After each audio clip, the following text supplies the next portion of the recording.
Hello अस्सलाम वालेकुम। वालेकुम सलाम भाईजान, क्या हाल चाल है? क्या हाल है? ठीक भाईजान, सास हो ठीक। शादा अक्सर वीडियो च कमेंट हैं भाई शादी तुसा वीडियो ज्यादा बनाओ ते शादी ना गाने साहब सुनाओ। लोगों को तुसा इतने पसंद आए पे ते कुछ लोग ये भी आते पेन भाई जेरे अपने नाल बंदे रांधे पेन भाई वो आखे ने शादी दे घर ते भी व्हाट्सएप ते स्टेटस यो लग्या खड़ा जेरा इंटरव्यू वाला बढ़ाया हा से ते घर ले भी कोई गाल कीता हाने तो नाल या कहना इंटरव्यू दे बारे तुसा ओ साकू दसो। जी जी भाईजान, वो गल की तान है ते जस्टे डर लग्या खड़ा साढ़े घर उन्होंने आके तो साढ़े बारे गाल क्यों की भाई शादी कर दे, गलती की थे। मैं कि थोड़े पिछू असा निकले बैर कमावन की थे तो इतना कने हम पैसा कमाते ते तो जा शा घर शार हर शे बढ़वा देते ते अत्ता ऐसा मेहनत करते कमाते पे 3-4 साल दूँ अगे पैसा कट्ठा किते ते भाईजान वड्डे हन, वड्डे मेरे जेरे भाईजान हन ते उन्हें आके पैसा मेरे को दे ते ढांडे ढोर घेन देने तो ते तेरे पैसे वध वे थे। मैं मेहनत करते पैसे थे उन्हें को दीते वड्डे भाईजान को, सही है ना। वड्डे भाईजान प्यू दी जान ते पैसा दे पैसा वध भी जनावर घेना थे वो भाईजान और अगे पे 3-4 लाख मेरा चाहिए मंडी मुल्तान दे विचों 6 जानवर घेंदे आ गए ते 2 जनावर चंगे अपने चुन गए ने पिछों तेरे गंदे मुंदियां नु मेरे को छड्डते ने। ये जनावर थे तुसा चलो तो रिस्क रोजी थोड़ी वध वे थी ये बड़े जनावर थे ते घर में घेंदे हैं बेगम को आके मैं के जनावर आए खड़े ते बड़े भाईजान घेंदे ने ते तुसा जे रहना इन्हां दी खिदमत करो। उन्हां जनावरां दी खिदमत कीती है 3-4 महीने जरी तनख्वाह देव जनावर खा वजन घर का खर्चा तो जनावर खा वजन मैं परेशान मैं जनावर बेचे ते चलो कुछ पैसे बढ़ गए ते 4-5 महीना बाद जनावर बेचे। सही तनख्वाह चौखी तो ये दसे सो तनख्वाह सही 1.5 लाख रुपया महीना बढ़ गया साडा पाकिस्तानी 1.5 लाख। जी हाँ जी हाँ माशाल्लाह तनख्वाह तो बहुत अच्छी है ते घर ते खर्चे में वध वेन सही देख के ना तनख्वाह आंदी पई है जिता 20,000 का खर्चा देंदे वो 40,000 का करना पे वेन ये क्या नहीं तनख्वाह 10-20,000 बचा दे रखोगा काम आसन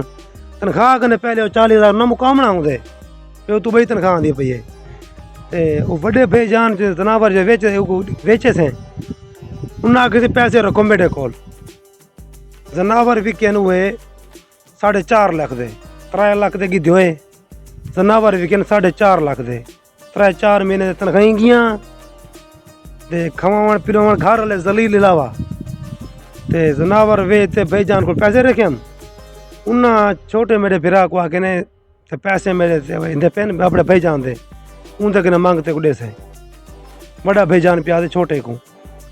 ते छोटा जी मेरे को लाए हाँ काका पैसे तेरे पेन बड़े को मैं के पेन दे वो मैं आके ते क्या ना देसी आके मैं को आके देसी तो उन्हें डूए सलाह कर देना छोटा दे बड़ा वो पैसे आप वंडा के देने डूए जेरे जनावर विकन ते उन्हें पैसे वंडा दे उन आके भाईजान जनावर गिंदा पिया जिमें जानवर गिंदा पिया बेच ते को पैसे दे सा तेरी अमानत खड़ी है ते उन्हें पैसा दे छोटा फिरा जनावर गिंदे आके बड़ा रल है मैं तेरा कमांदा पिया पैसा का कोई पता नहीं कि वेंदे 4-5 महीने की कमाई वो जिमें घेंदे हैं वो सही मैं मंगे 4-5 महीने गुजर गए काका पैसे दे हूँ आके एक विचेसा दे वाल ना दे मेरा ये 4 लाख का है घेन मन अपना से घट गए पैसे तो तेरा 3 लाख है वो बच्चा ये बड़े दूर 2 लाख का वो आके तो 4 लाख का वेचते तो अपने पैसे घट गए मुँह मारी सही उनके नाल पैसे वो 1 टका नहीं दिता छोटा बड़े को आका पैसे गिना रहे मेरा क्या मतलब तैयार आप दिता पैसे ते वो पैसे उतना कन मोगे उन्हें 10,000 किस्त कर दे मेरे को छोटा फिर देंदा रह गया 4-5 महीने की कमाई सी ये में मुक गई। उस तो बाद और घर वाले जिमें भेण फिरा पैसे कमाते हैं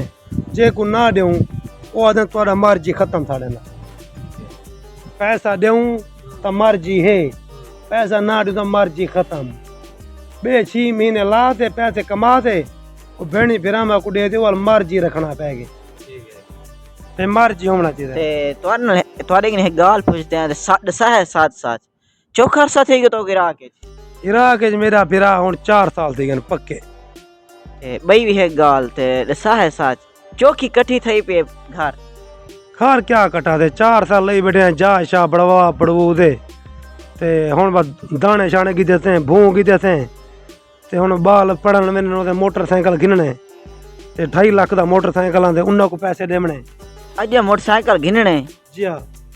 4 साल लई खड़े वे त अज मोटरसाइकिल गिनम तले मोटरसाइकिल क्या नहीं गिदा हाली मोटरसाइकिल हल कैसे गिदा ते अगर तो आओ खुदा ना खास्ता तो घर वञणा पै वञे त वाल कहीं उधार शुधार चाह दे भिजे जिंदे वाल घर वेसू 4 साल लई खड़े वे वाली उधार चेसो भैया हुण क्या करूं हुण कूड़ मार सारे को इतनी पैसा है ई करे सू ऊं करे सू भाई 2 महीने की तनख्वाह पई है हुण मोटरसाइकिल गिनसूं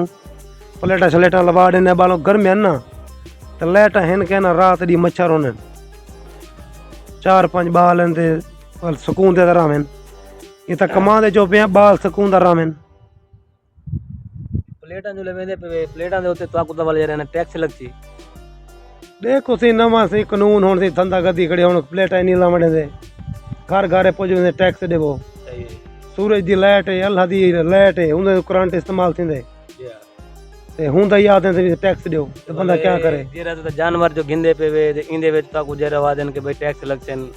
इने दे इने फोसियां दे वाल उन्हें ताकू टैक्स देवना पोसी पता करे सु टैक्स दे बदना वरचना वनी सकिंदे है ना पहले मालूम बात है कि ना तुसा जो मकसद है गरीब बंदे वे 4 साल लई खड़े वे 4 सालां दे बाद तुसा वंदे जानवर गिंदे पे वे ते अगू ताकू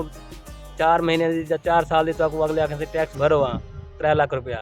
2 लाख दे जानवर दे 3 लाख रुपया टैक्स आवे क्या करे ऐसी बात पता करे ने मेरा फिरा वाल हां अगर टैक्स ना वजना वनी सकिंदे हां बिल्कुल सही है हां पैसे रखे ना तो वही मुक देन जी भलो बड़े भिरा को डेरो ठीक है हां हुन ढेर पैसा घर राम जे वरना रन्ना लड़ते न व्यसा कमानिया कणया है तो असा भेजा हा असा रात दी गंदे थिने था कने उन खातिर